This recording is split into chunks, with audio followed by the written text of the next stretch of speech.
కార్యక్రమంలో ఆహ్వానితులైనటువంటి విలేకరులను అందరికీ నా నమస్కారం.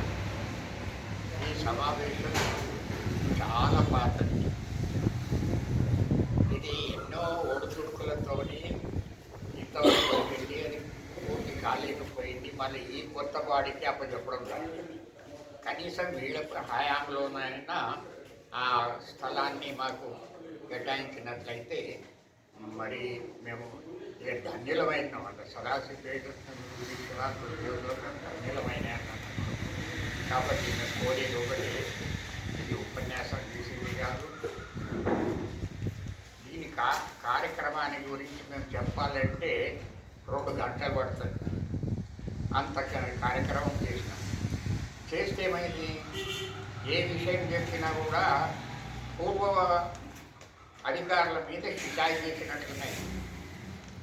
మేము ఇప్పుడు చెప్తుంటే ఇది ఎందుకో తెలిసిపోయిందంటే పూర్వ అధికారుల మీద షికాయత్ చేసినట్లయితే ఆ పరిస్థితి ఏర్పడ్డందుకే ఇంతవరకు వచ్చింది.